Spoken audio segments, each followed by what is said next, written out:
depressed and down about my life because, the life I had pre-brain injury, I could never have again. And I was just essentially consigned myself that I could never have that life again. I'd never be back to that place I was before. And so I had consigned myself to a life, basically being an alcoholic, drug addict. And, these were the friends that came easy. All I had to do was drink and do drugs. And, it's like the bad behavior or whatever came with that naturally. So, that's what I did. That is Shane Nicolich this week on the Do It For Yourself podcast.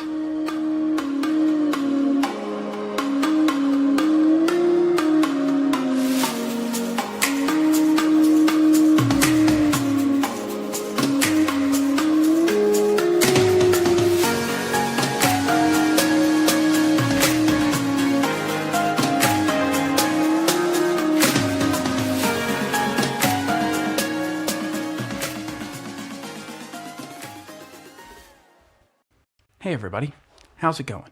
Welcome back to another episode of the Do It For Yourself podcast. My name is Ian and I am the host here of the Do It For Yourself podcast and also the creator, the mastermind, I use that term loosely, behind the Do It For Yourself movement, the Do It For Yourself Instagram page.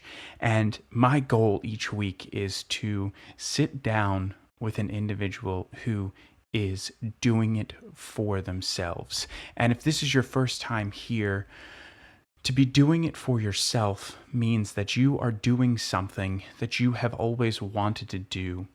It's something that when you mentioned it to friends or family, they said, "You're crazy. You can't do that. Be a little bit more realistic. Have a plan B," etc., etc. And some of the guests that I've had are entrepreneurs. They have gone through a weight loss journey. They are building businesses. They are chasing their dreams in athletics. And I've had a very wide range of guests. So if this is your first time here, thank you so much for joining us. And if you are a return listener, I really look forward to sharing this new interview with you.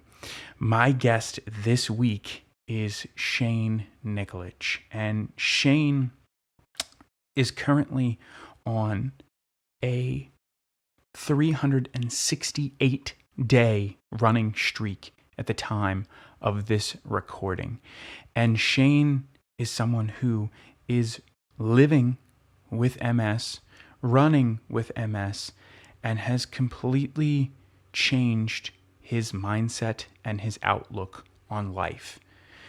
After suffering a traumatic brain injury, Shane resorted to drugs and alcohol because he was coming to grips with the fact that he would never have the life that he had, or so he thought, before his traumatic brain injury.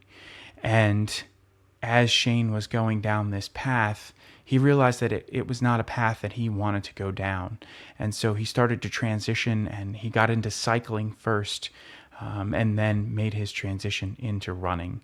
So I am really looking forward to sharing Shane's complete story with you this week on the podcast. And without further ado, here we go. All right, cool. So you ready to get started then? Yeah, sure. Let's go. Awesome. Well, Shane, thank you so much for joining me on the podcast this evening. And thank you for working through some of the Skype and technical things. I really appreciate you taking the time to do that. And I know that when we talked before the podcast and we got connected, at the time when we first spoke, you were on a 368-day run streak, and it looks like you have your run stuff on from today. So are you still on your streak, and how did your run go today if you got it done already? Actually, yes, I am still on my streak. No, I have not run yet today. I was just going to and forgot about our appointment for this podcast, but I have plenty of time to go running after this. Um, but actually, yeah, I'm still on my streak, and which makes today day number 375. Excellent, excellent. And so, for your everyday run streak, what does a typical day of running look like? I know that you have run some marathons in the past, but I would have to assume that you're not running a marathon every single day. So, do you vary your distances or your effort that you're doing? How does that all look? Um, Actually, yes. My runs vary from day to day. A lot of time, most days, I run right around anywhere from. I run an average of say five k a day. Between I'd say between 5k, which is 3.1 miles, and say 4.5 miles. Um, well, I'd say closer to between 5k and 5 miles, but. One now that I'm living here in Tacoma, Washington, one of my favorite runs, which I've been tending to do more often than any other daily run, is running across the Tacoma Narrows Bridge, and it's right around 4.5 to 4.65 miles. Running from one end, from War Memorial Park on the east side over to the top of the hill on the west side over on the peninsula and running back. And I would have to assume that that's probably a very beautiful run that you get to do almost every single day. Yes, it is. It's definitely a beautiful run. You got the sun if it's not cloudy. You got the sun and you got the uh, sunset. Because I do that run in the evening most days, and then and looking, you can't see to the north much except above the horizon, what's above the bridge, and because it's actually the old bridge and the new bridge are right next to each other. The old bridge is going for the traffic going westbound, and the new bridge is for the traffic going eastbound. And to the only running trail or walking or cycling, whatever, the only trail is on the on the eastbound bridge, the one on the south. And so seeing to the north is sort of, you can't see much except the skyline. But if looking to the south, you can see the southern Puget Sound there, a lot of it anyway. And, you can see a couple islands and, um, yeah, it's a very nice view, especially on a clear day. And I'm sure it gives you a nice chance to kind of take everything in, be very grateful for the chance to be out there, having this run, because you're a very thankful person. You're very appreciative of all of your runs that you get to do. You're very appreciative of your life and some of the things that you've been kind of blessed with. But it hasn't always been that way. And quite a few people who have thrown in the towel. And at one point in time, there was a point where you were probably pretty close to throwing in the towel as well. But to date, you are almost 10,000 days living in recovery. So, can you tell me about the Shane and what the Shane from 25 years ago or so was doing, and what was he up to?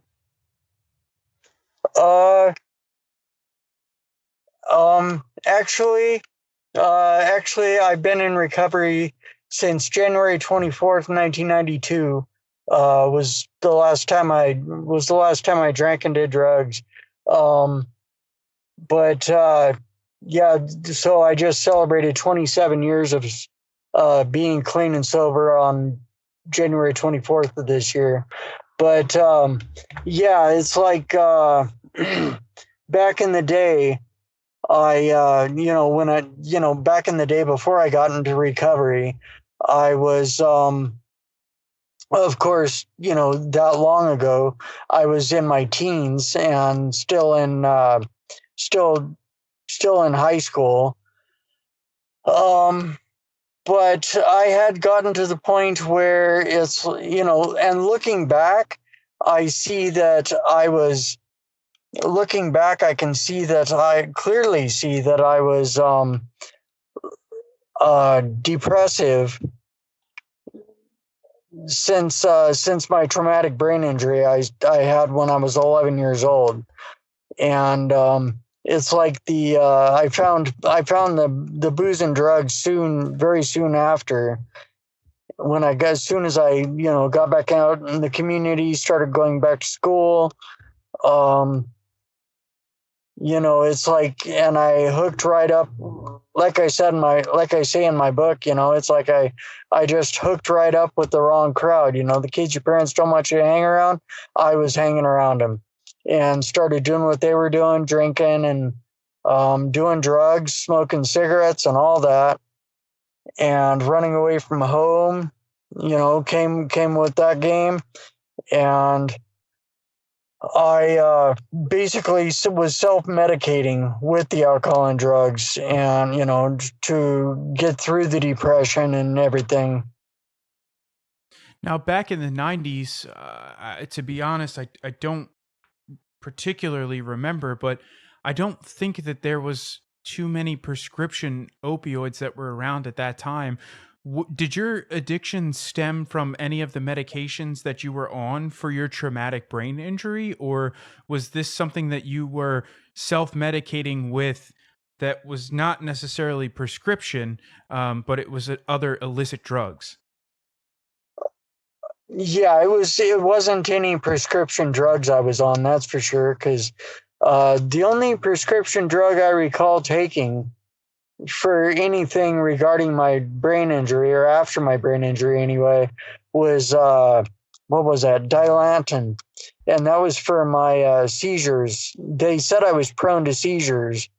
The doctors and neurosurgeons all said that I would be prone to seizures, since I was comatose for 2.5 months following the brain injury. And I never did have any seizures, but I was on the Dilantin for, I want to say it was like a year and a half, maybe 2 years. And um, my dad's anyway. Someone told my dad. My dad heard from someone heard from a friend or a family member that someone they had known back in the day was on Dilantin, and they just, they weren't.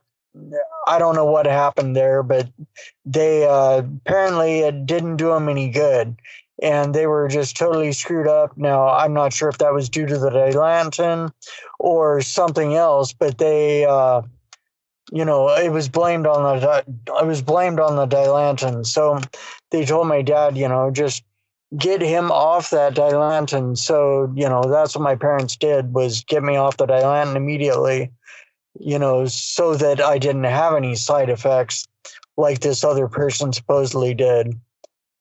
Now, when you were using drugs and alcohol, this was at a very young age, and you went into recovery at a very young age. I was just doing some loose math as I was reading about your story and everything, and I realized, once you had told me how long you had been clean for, and I knew how old you were, I thought to myself, man, he went through his recovery at a very young age. So did you have anyone who stepped in and said, Shane, it's time we should maybe get this under control, and we should do something about this? Or was it something that you decided on your own?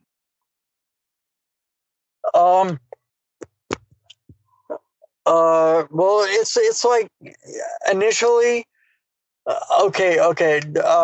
So far as you saying, I was, I started early, and then I started drinking and drugging early, and then got into recovery early.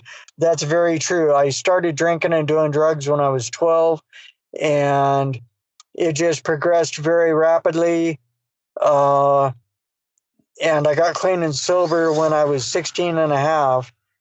The age when, it seems like most kids, or good kids anyway, are, getting their driver's licenses and driving cars, maybe starting part-time jobs after school when they're 16, but not me. I was still running away from home. As a matter of fact, my last runaway trip was immediately after I turned 16, like a month later. And, I was just drinking and drugging and doing my deal. I'm sorry, I got distracted. What was your question? So I was just saying that, so going into your recovery, was this a decision that you made on your own? Was it something that you realized that you needed to get under control? Or was it something that someone else had to step in and say, Shane, Oh, yeah. this is out of control, and you need to go get help? Actually, yes. Let's see. They're in the last, let's see, it would have been 3 months before, 3 months before the end of my drinking and drugging there, I ended up moving in with my biological mom and stepdad, and both of them were in recovery.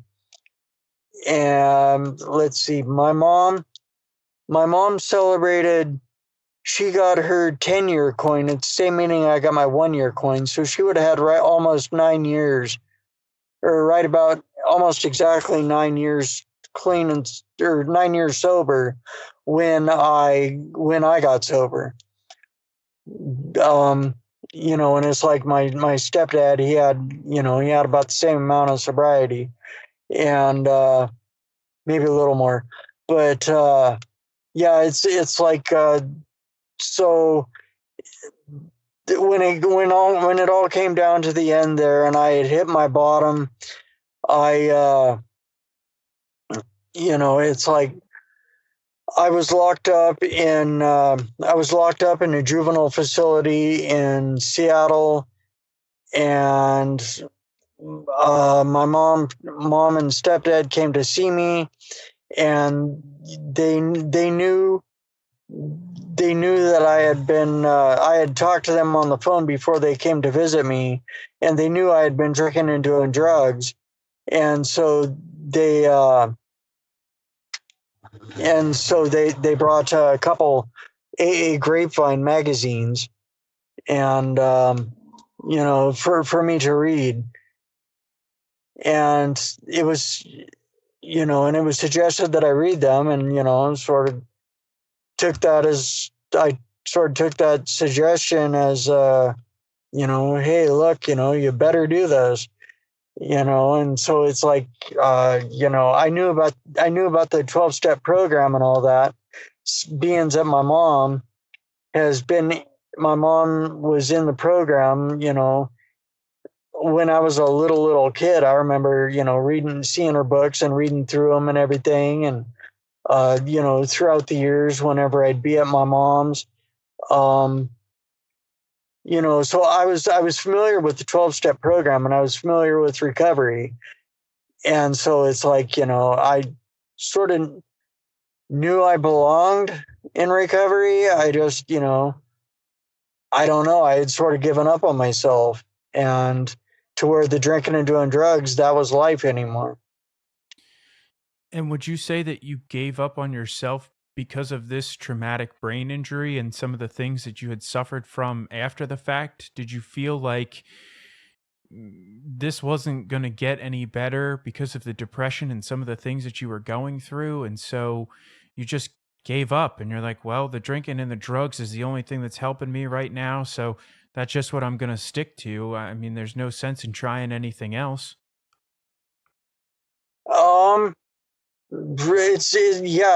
Essentially, my mind was just like, it's this is life. This is how things go. And well, not all my friends at school, but the friends I hung around with anyway, you know, they were drinking and doing drugs. It never even occurred to me that, hey, there's plenty of kids at school that don't do this. I could hang around them, and then get out of the problem. But no, so far as the self medication, it's not like I was intentionally drinking and or doing drugs just to deal with the depression. It's like, that wasn't even the depression. The term depression never even entered my mind. I was just like, it's like unknowingly uh self-medicating for it. Uh let's see, it's like just like life and existence. It wasn't the same after the brain injury.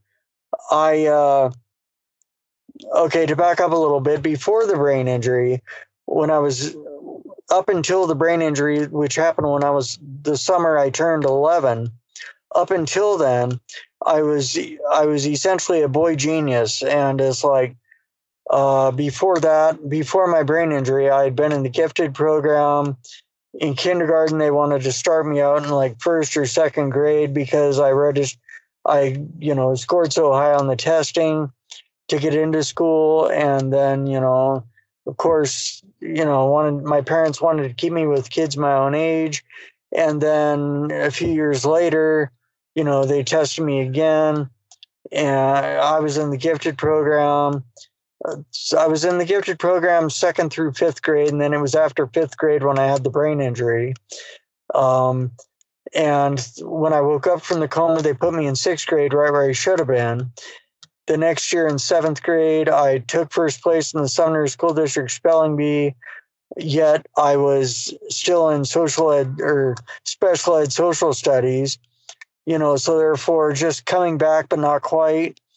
And then in eighth grade, I was in, the gifted or humanities, which was like the advanced English class and all other regular classes. It's like, so I was coming back, but,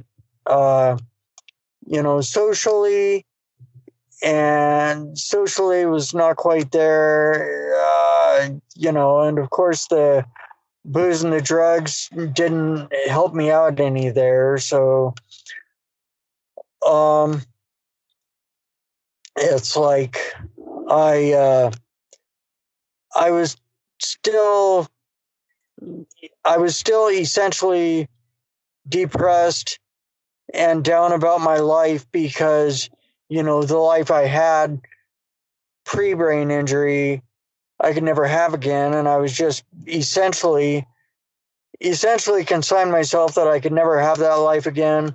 I'd never be back to that place I was before. And so I had consigned myself to a life, basically being an alcoholic, drug addict. And, these were the friends that came easy. All I had to do was drink and do drugs. And, it's like the bad behavior or whatever came with that naturally. So, that's what I did. And when you started your recovery, did you start this recovery on your own, or did you go through a program? I know that you were at, a youth institution. So as part of that youth institution, was there a program for you to go through, or did you stop cold turkey? Yeah, I pretty much I was on probation there for a time. And one of the conditions of my probation, of course, being, a minor, of course it's illegal to drink, but and it's, I was doing all illegal drugs, so it's of course illegal to do the drugs I was doing. But one of the first conditions of my probation was to not possess or consume any alcohol or drugs. And I was like, okay, pretty much um, I had already, I want to say, decided. Yeah, and I had already decided that I was not going to drink or do drugs anymore because I didn't want to live that life anymore. I didn't want to live that life where I was running away from home all the time and sleeping on sidewalks and, just doing the things I was doing, stealing cigarettes from stores and hanging around, hanging around the, uh, a term I've heard at 12-step meetings is hanging around the quote unquote lower companions, that I was hanging around, those quote unquote bad kids, the bad seeds that your parents don't want you to hang around, that I was hanging around. Well, I was still hanging around those type of people, just that were drinking and doing drugs all the time. And, that was life. That was, you know, I'm, I'm just so grateful uh, I didn't go down the roads that some of them went down, and some of them, ended up, yeah, from what I've heard through the grapevine, there's like, probably at least one, if not two handful, 5 to 10 people, that I went to school with that have now, either committed suicide or are incarcerated for a very long time. Wow. And I'm glad I didn't go down that road that they went down. And so you ended up going down a different road after your recovery. And as we mentioned at the start of the podcast, you've been on a running streak and you've been running every day for just over a year now. But when did you develop your passion for running? Uh, actually, I it's funny because, well, it's not real funny, but it's yeah, my passion for, um although it's come and gone over the years, but my passion for fitness, and I've all my life actually I've been very, very active. But, and even after my brain injury, um I I was back on my bicycle.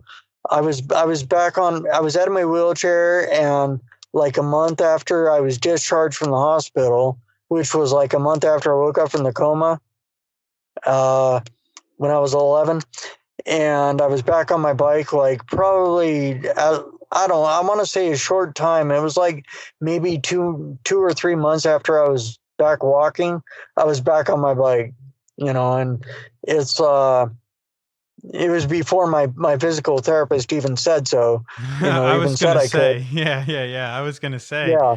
But, and he was just ecstatic that I was back on my bike, and he's just like, what?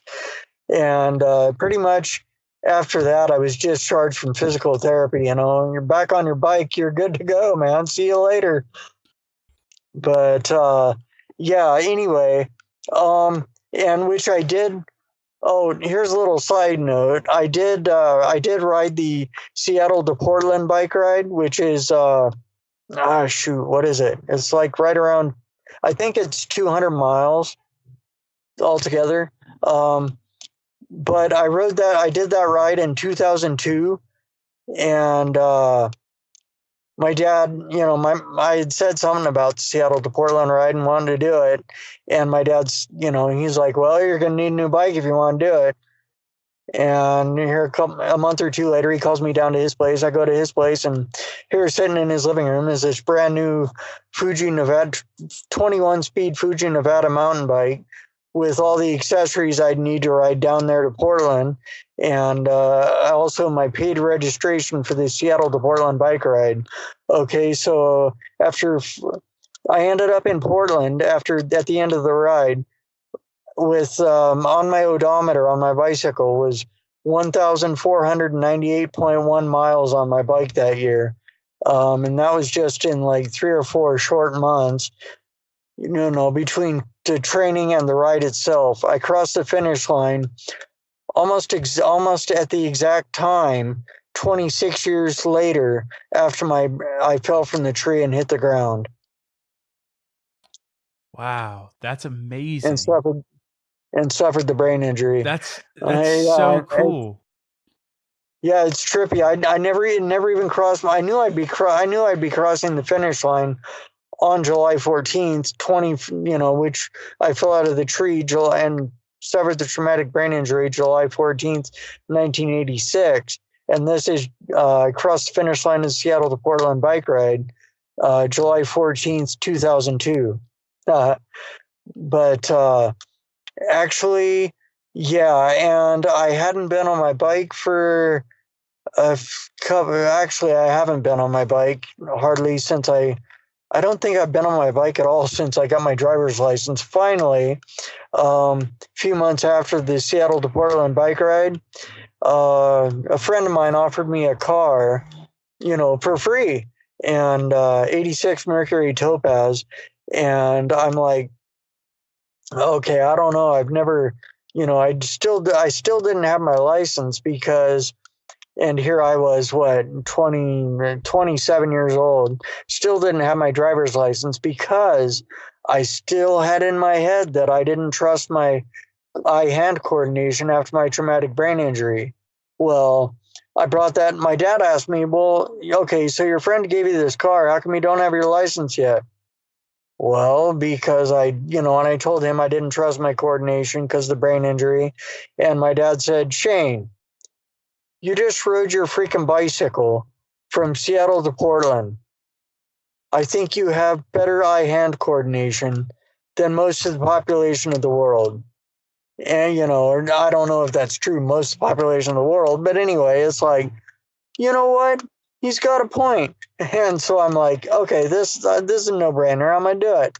So, yeah, I just went down, got my driver's license, and been driving ever since. But, yeah, a couple years later, I decided to get back into fitness, get out of my car. So I got back into hiking.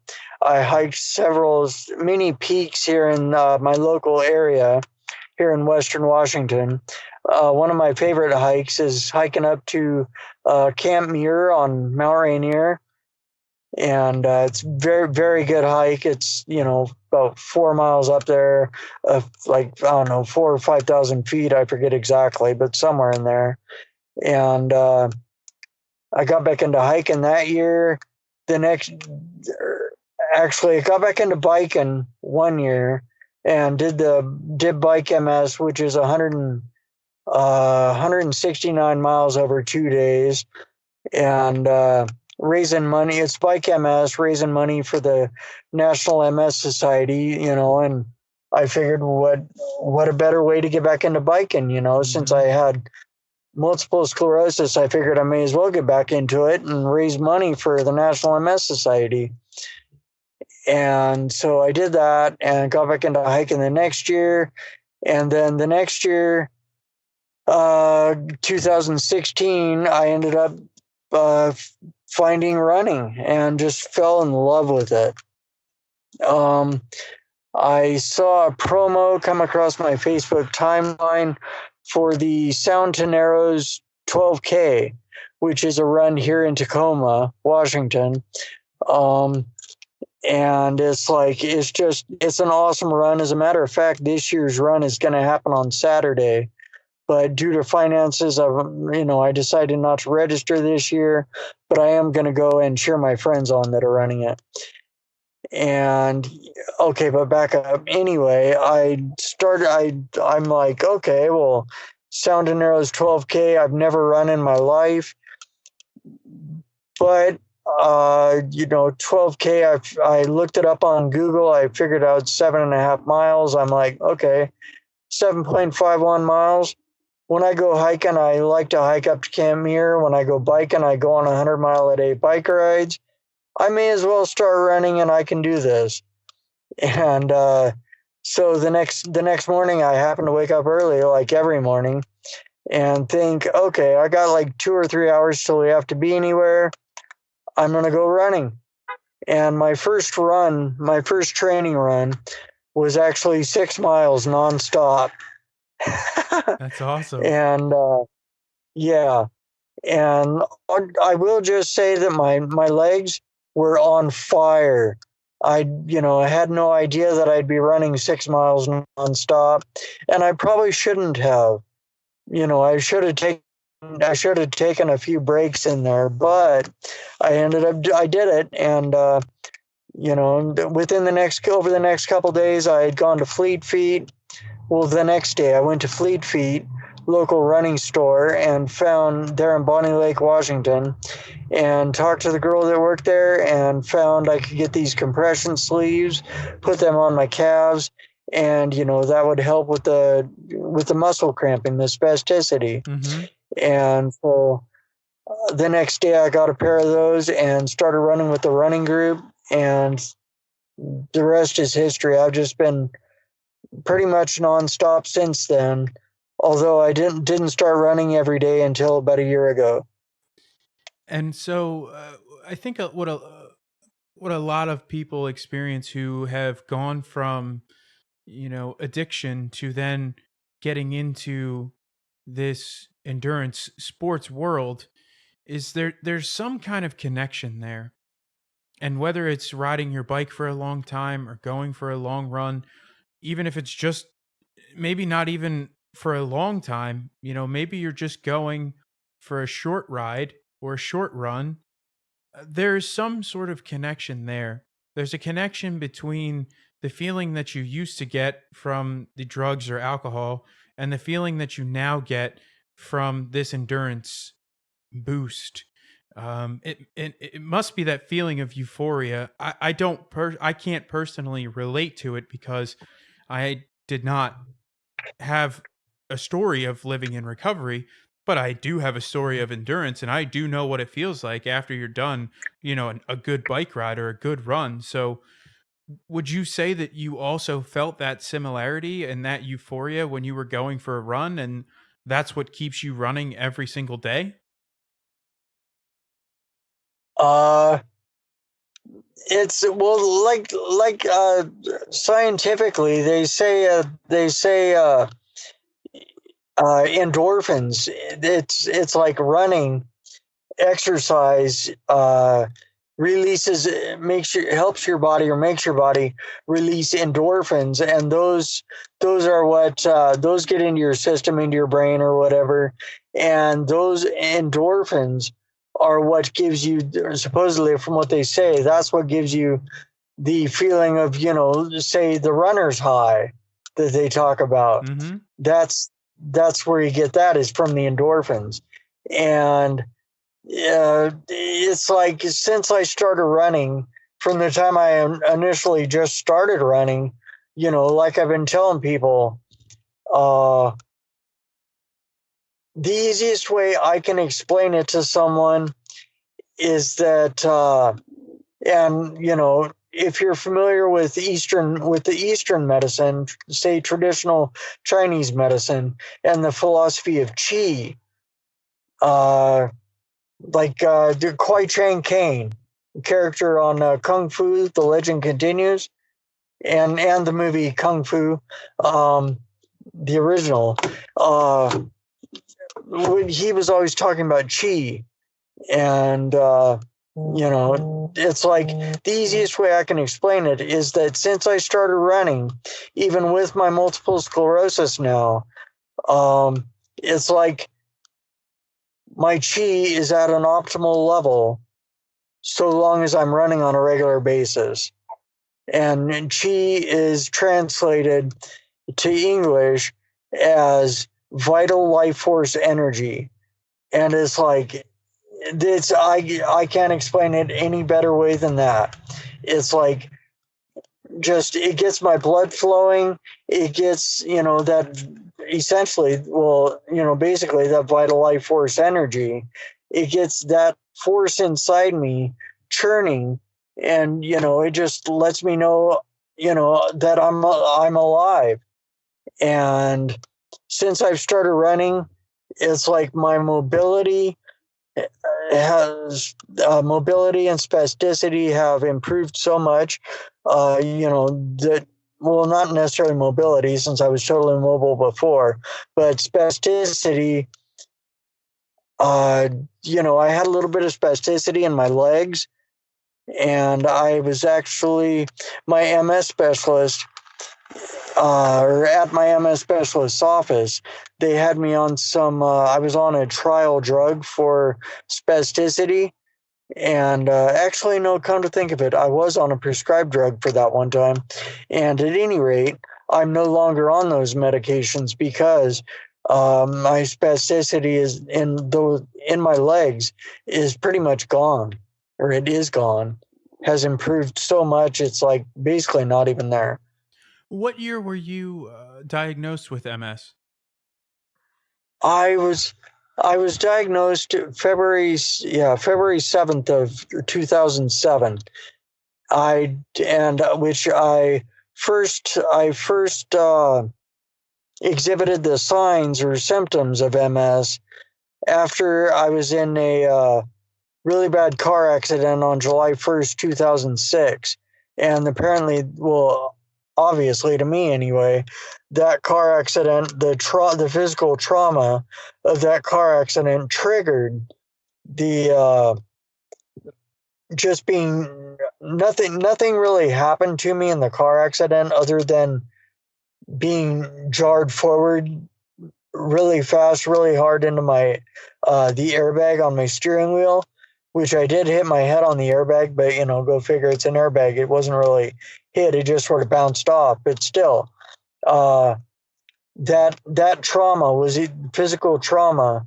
What to my body wasn't that shock was enough to trigger the symptoms of the multiple sclerosis, which was basically lying dormant in me already. And what were some of the signs and symptoms that you were started experiencing after that car accident? And did you think that it was just like an after effect of the car accident, or did you know at that time that it was something more? Actually, this initially, it's like then nothing initially after the car accident. Uh, I was traveling at 40 miles an hour going southbound, and anyway, I was traveling 40 miles an hour in the right hand lane on a 4 lane. So there's 2 lanes going in each direction. And anyway, I was in the right hand lane, and a couple young drunk guys driving a jacked up pickup truck, a 93 Dodge Ram 350, pulled right out in front of me, and I'm driving my 95 Chevy Lumina sedan. So they're in a much bigger vehicle. They pulled right out in front of me. I T-boned them along their front axle line, and which later on the next day, when I went to get my stuff out of my car at the wrecking yard, it broke their front axle right in the middle. And but they pulled right out in front of me. I T-boned them along their front axle line, and anyway, the vehicle's like twisted or whatever, sort of moved around a bit, slid around a bit, I guess, and with the force of the accident. And I ended up, a few feet away with my front end, like inches away from a fire hydrant that was just in from the curb. Because my car spun to the left anyway. Yeah, so I noticed got out of my car and I was gonna light up a cigarette while I was waiting for my then fiance to come pick me up. And anyway, I just rolled with punches. I got out of my car, even though there was glass, because there was glass all over from my windshield. And so I got out of my car. As I was stepping out of my car, I'm reaching for my cell phone in my fanny pack that I was wearing. And at the same time, some people yell out from the bar, that these two guys drove out of the parking lot. A couple people yell over from the crowd in front of the bar, "Hey, don't worry, we called 911, but they're on their way." And so I'm like, okay, fine. So I just continued pulling on my phone, called my fiance, told her, hey, I'm going to need a ride. Got in a bad wreck. My car's, I can't drive my car. So, I'm going to need a ride. Well, I was waiting for her. I go to light up a cigarette. I was smoking at that time. And I noticed there was fluid leaking from my engine compartment. And I didn't know what it was. And so I'm like, okay, well, I better not light up here. I backed up in my parking lot about 100 feet away. And I'm like, okay, cool, this is far enough. Calm, cool, collected. I thought I was, and I was feeling like a little edgy or way edgy. I figured I was just in shock from the accident, right? And at any rate, got through that night. Come the next day, it's like from the time I woke up, I had this sort of, what I now know is vertigo. The beginning of my vertigo, which I still have today, it's a constant. It never goes away. I have brief moments where it's like, oh, hey, this is cool. I don't really notice it right now. But then, a few minutes later, it's like, oh, yeah, there it is. But at any rate, I noticed the vertigo right away. Later on that day, I noticed a little bit of spasticity or muscle cramping in my legs, mainly in my thighs. Just they were hurting a bit, but I really paid no attention. I figured, okay, I was just in the car accident. Go figure, just from, because I'm not, I don't know, I hit the airbag, yes, but my legs were extended, because you get in an accident, you're like, okay, I got to stop, or at least me, I'm like, okay, I got to stop myself from hitting the front of the car. So instinctively, my legs, straighten out and everything. But at the impact of the accident, I loosened up for some reason. And, but I figured, okay, whatever. The cramping in my legs is probably from when I had my legs extended for so long, and the initial jarring of the accident. But, yeah, what was it? I don't know. It was a couple weeks later, I was finally able to get in to see my regular doctor, my primary care doctor, and he ran a gamut. He ran the whole shebang of all the tests. Anything you can test on a human being, pretty much, he had tested on me to figure out where this vertigo was coming from, and any of the other symptoms I was exhibiting at the time, such as a little bit of spasticity or whatever, and yeah, at any rate, I was like, he even had he even sent me to I think it was, I don't know, some doctor across the street. I think it was a cardiologist, to have ultrasound done on my neck to see if there was enough oxygen going to my brain, which there was. So he was still stumped. And, he sent me to a neurologist finally. And the first neurologist was 99% sure I had MS after like, I don't know, probably 20 vials of blood and an MRI on my spine, a new MRI on my brain, and a bunch of testing up at the University of Washington, which they call evoked potentials. And it's like looking at a computer screen and answering questions about what's on the screen or whatever. But it's like, yeah, finally months later, after the car accident that tripped off these symptoms, I was able to get a second opinion about this multiple sclerosis that the first neurologist was pretty positive I had. And the second opinion, the MS specialist that I saw, she said, "Yep, you have it."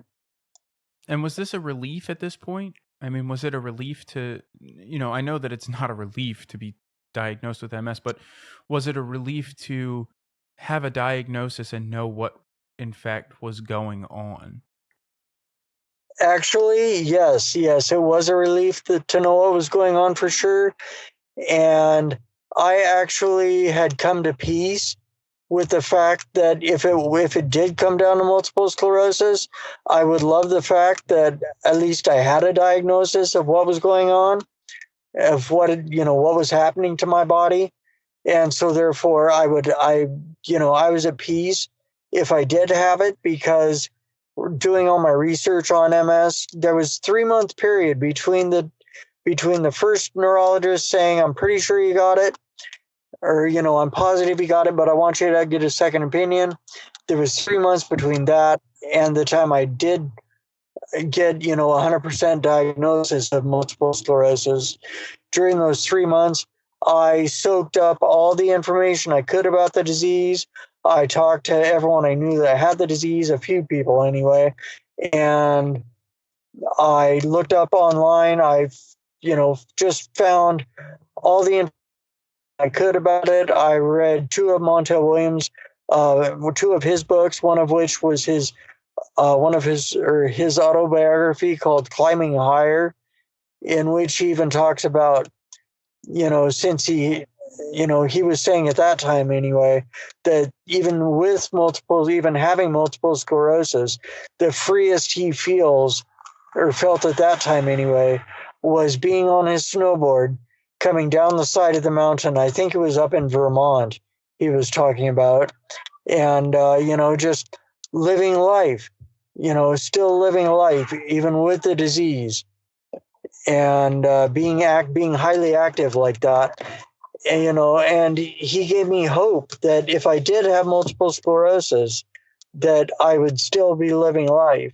And, like I figured at that point, well, I'm still living life right now. And if I have it, I have it. So what's the big deal anyway? And that's exactly what I was going to say. That had to give you a glimmer of hope that, even if you did have it, you had gone on for 3 months living, the way that you were living and enjoying your life the way that you were, that, why would this diagnosis change anything that you were doing? And it seems like from what you were saying that actually running has helped your MS and it's helped with some of the muscular things that you have going on. But have you had any challenges in relation to running with MS? Actually, yes. There's one. There's one symptom of MS which I do have, which doesn't really come into play that often, but when it comes into play, I go down hard. It's then the symptom is what they call foot drop, and it's like I'm not sure whether my leg doesn't come up or my foot doesn't come up very far. Well, at any rate, my leg must not come up, because my foot doesn't come up high enough to clear some bumps sometimes. Yes. And like cracks in the sidewalk. Mm-hmm. If there's like even a 1/4 inch crack on the sidewalk, prime example, last night I was running a 5K, well, here in Tacoma, at Fleet Feet Tacoma, because yesterday was Global Running Day. Yep. And so they had a big to do there at Fleet Feet Tacoma. I don't know, there's probably like 70 or 80 people, and we all got together and ran 5K.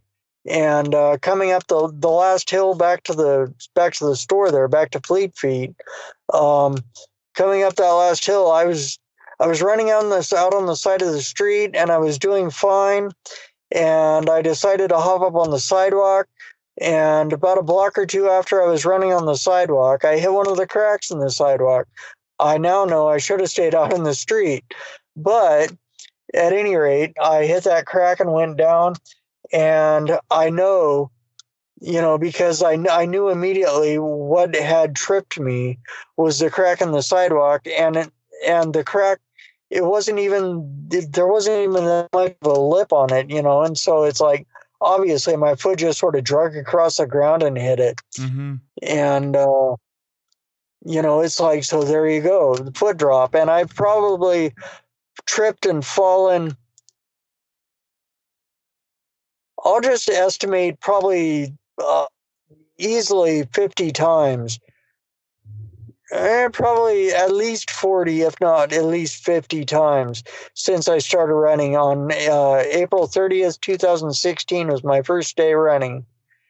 And yeah, it's like, as a matter of fact, the people I run with, my friends in the running community, it's like, a standing joke about my tripping and falling. They'll be like, "Hey, Shane, you haven't tripped and fallen in a few days. What's up? Something wrong?"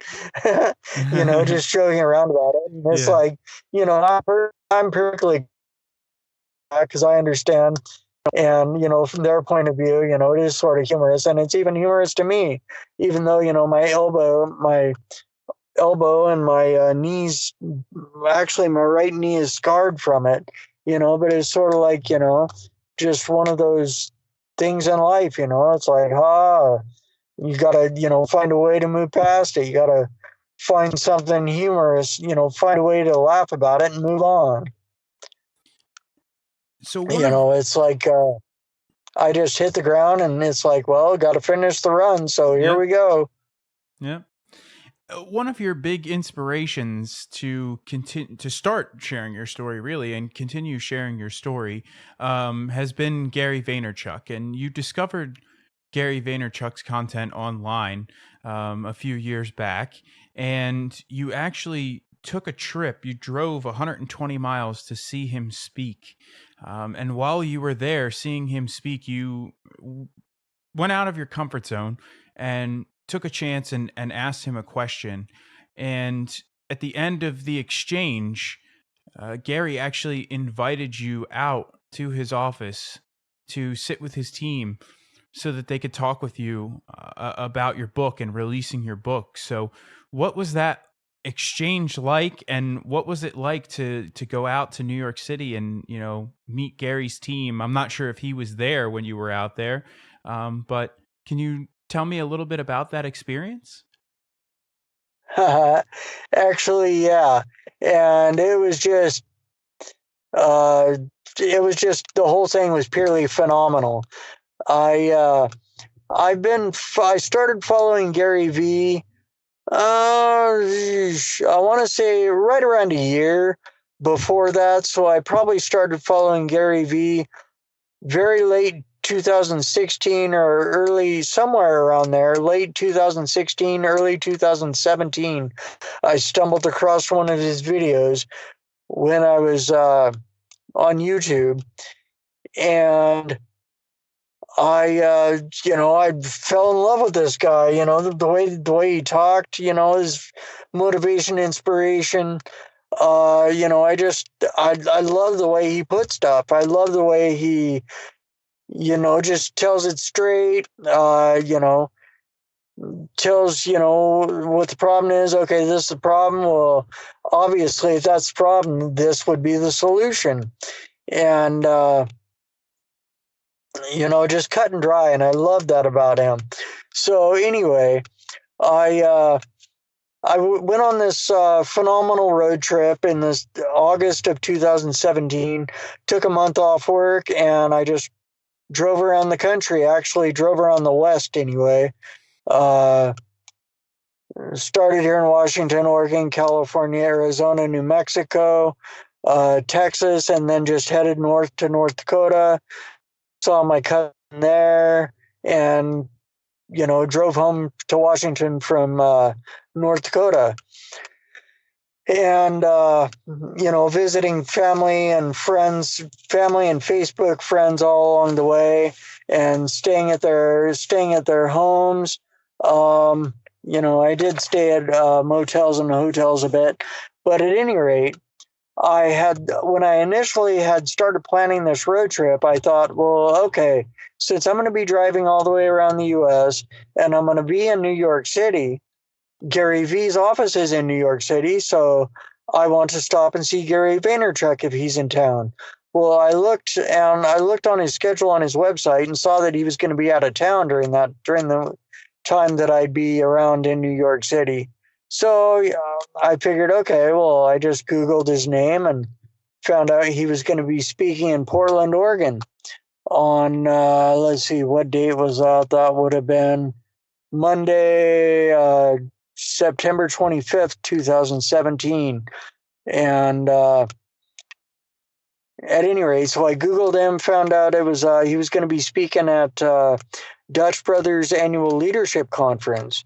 And I found online I went to the website, found out I could get a free ticket if I went to this other ticket thing online, downloaded the app. So I did, got the free ticket, and I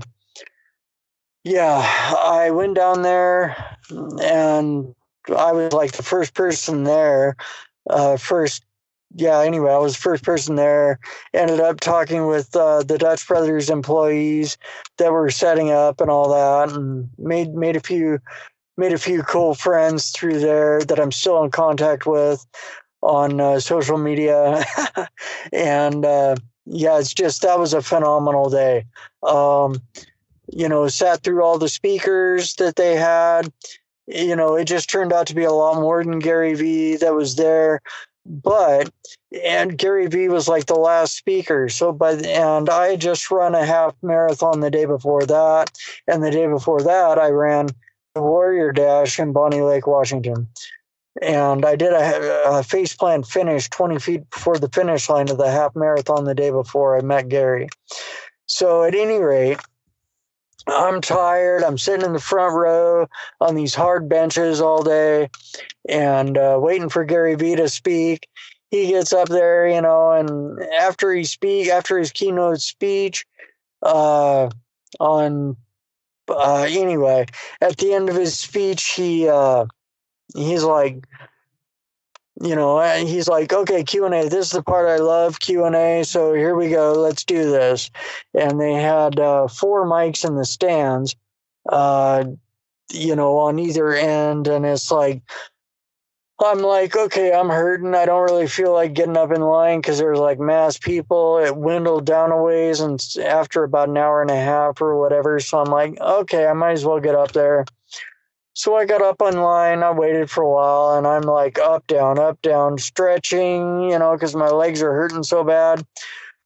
Finally, he's talking, I get up to the mic, he's talking to someone over on the other end, and and by the way, you can see all this on Daily V 316 if you look it up on YouTube. But, and it's, I'm at about, I forget the exact time that I'm on there, but at any rate, I get up on the mic and Gary V's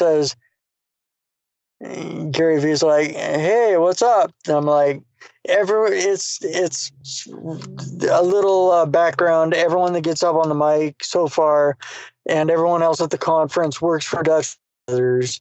So when they get up on the mic, they're like, "Hey, I'm Joe Schmo from Kellogg, Idaho, or Eugene, Oregon, or wherever they're from," and they say, I work at Dutch Brothers there, or, and these are all corporate. So they're like managers or assistant managers or, regional managers.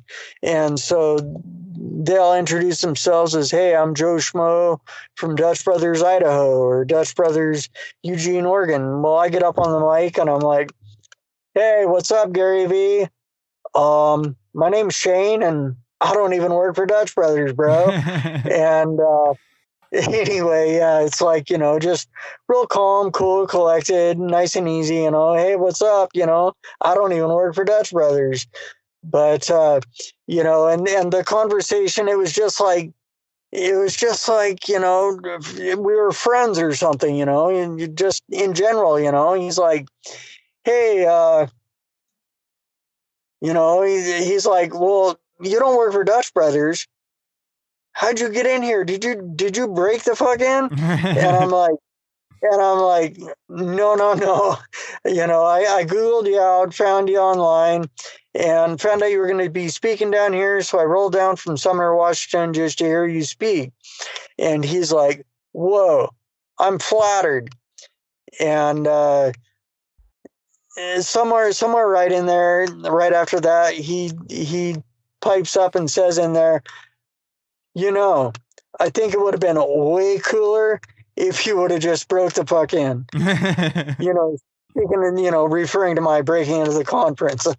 But but it's like, no, dude, I got a free ticket and it's all cool. I can be here. But yeah, he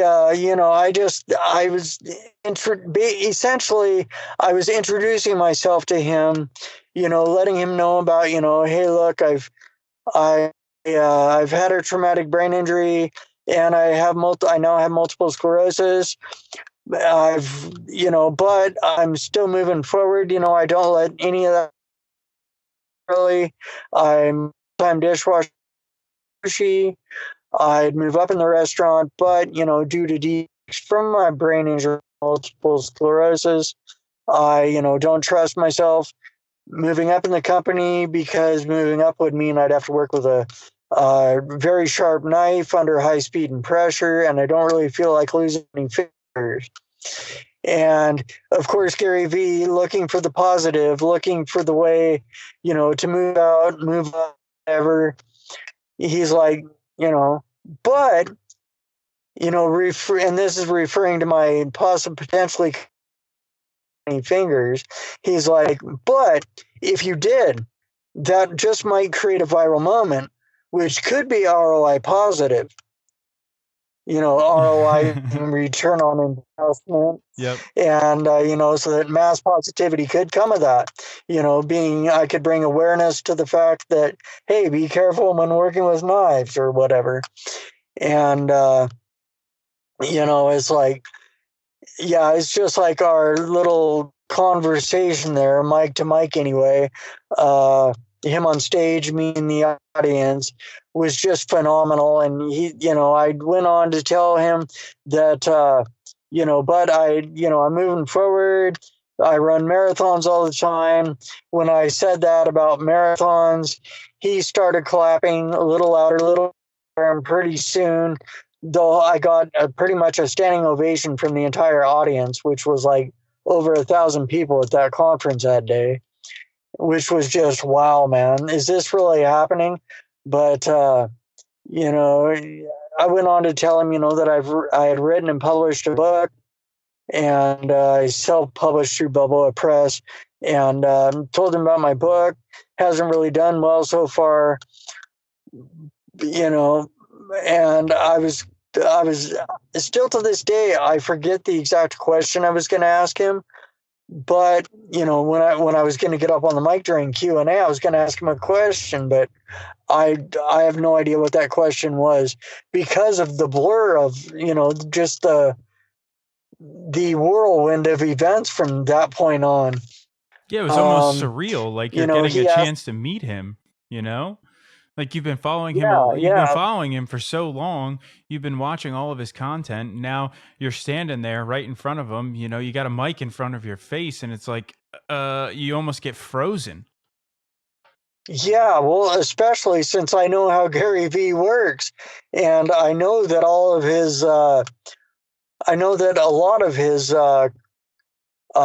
speeches that he gives out in the community to audiences, a lot of that is recorded on his and shown on his videos on YouTube, and and or the audio, and it's just totally phenomenal. I know that word's coming out a lot, but it is phenomenal.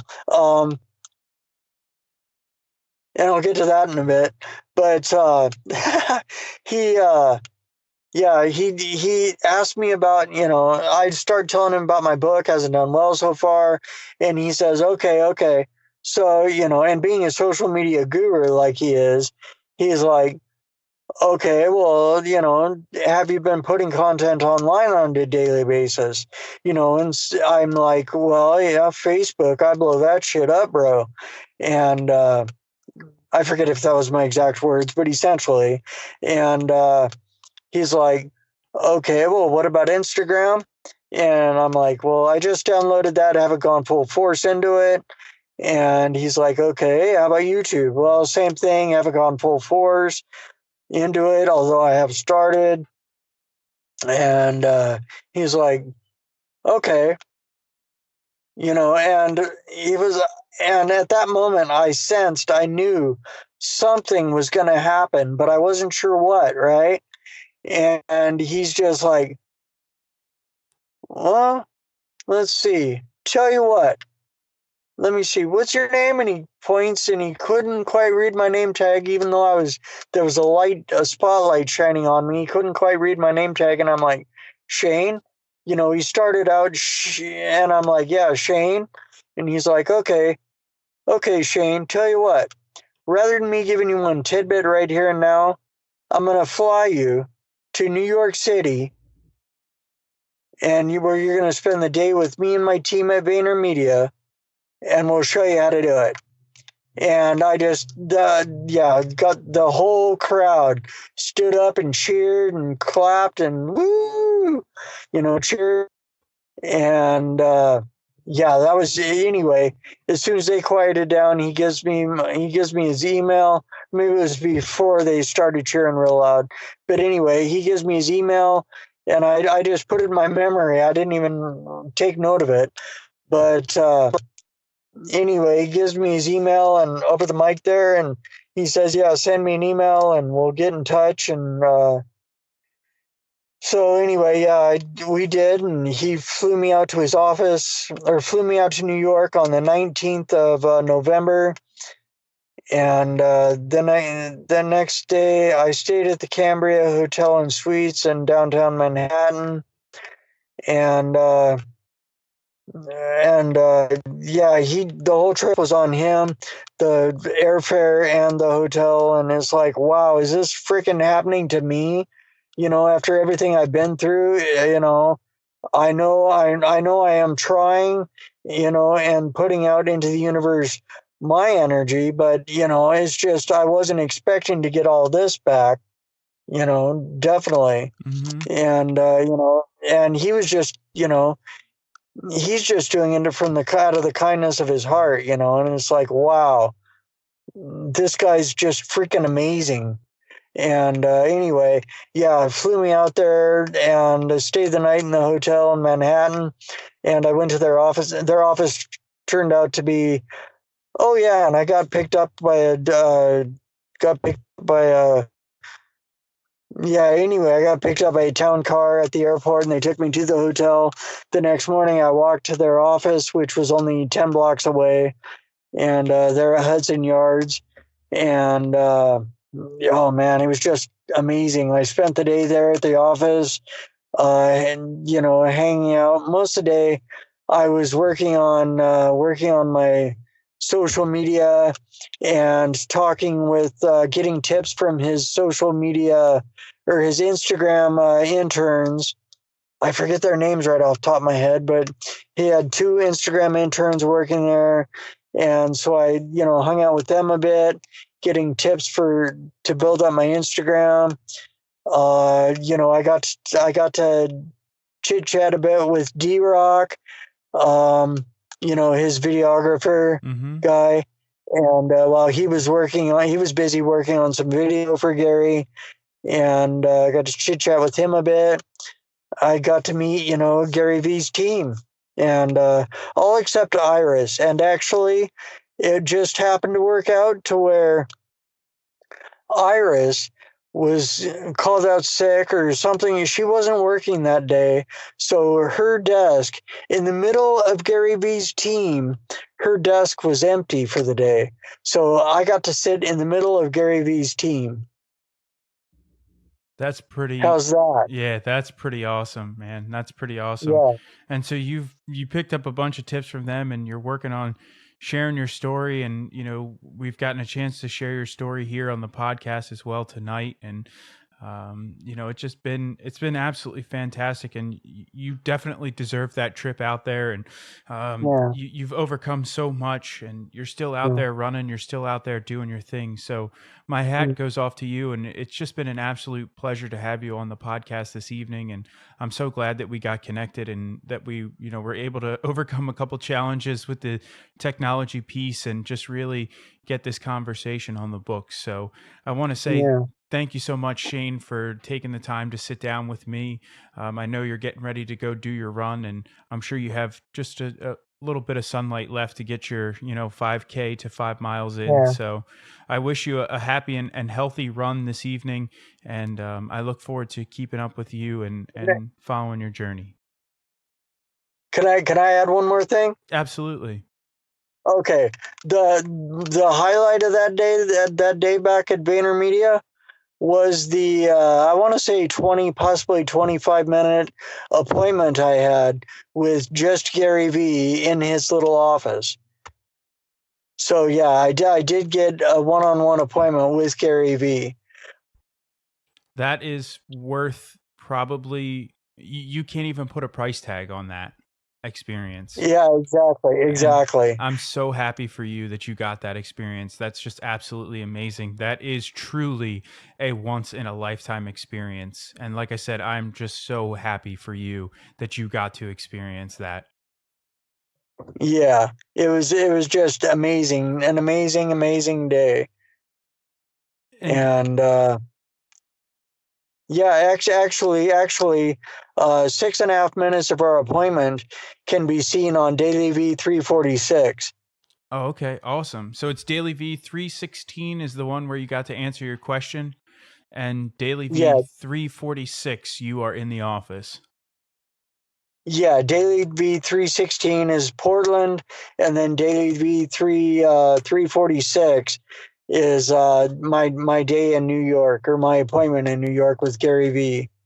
That's so cool, man. That's so cool.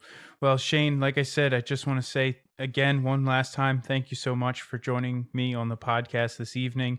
And I hope you have a fantastic run, and I look forward to staying connected with you. Alrighty, well, yeah, thank you very much for putting me on your podcast. And one of these days, I look forward to when I get back into it here in a few days. I'm going to get back into my podcasting, and one of these days, I'll have to hook you up on my podcast. That would be great. Yeah, that would be great. Yeah, definitely. Alrighty. Well, it's been great, and like you say, I've got a little bit of sun left, so I'm gonna go get a run in. Go ahead, man. Enjoy it. All right. Well, thank you very much, and you have a very good night. You too. All right. Take care. All right, everybody. That is my interview with Shane. Shane's outlook and Shane's positivity is definitely contagious, and I really enjoyed talking to him. And as I am sitting here recording this and reflecting back on our conversation, I'm just smiling, and I can really feel his positivity still sitting with me even after the interview has been over, and as I get ready to post this and share it with you. So I hope that you too can feel Shane's positivity, and it helps you if you are going through a time right now where you need a little bit of positivity. And even if you don't, I hope that it just brings a little bit more positivity into your life. So thank you so much for sitting down and hanging out with Shane and I this week on the podcast. I really enjoyed sharing this story with you. If you would like to support the work that I am up to here with the podcast, the first thing that you can do, and probably the most powerful, is share this podcast with a friend, a family member, a coworker, anyone whose path you cross that you think may be interested or could benefit from listening to one of the many stories that we have shared here on the Do It For Yourself podcast. Sharing this podcast and helping me get this into the ears of some new listeners is one of the most powerful ways that we can grow this. So if you could, I would really appreciate that. You could take a screenshot, share it on your Instagram story as you're listening, share it on Facebook. That is going to help spread the word as well. And if you would like to help support the podcast financially and offset some of the cost for equipment, travel, hosting, bandwidth, etc., I do have a Patreon page. It is patreon.com/do-it-for-yourself. So those are some of the ways that you can help support me, support this show. I really appreciate all of the support that I've received thus far, and I look forward to bringing you another interview next week.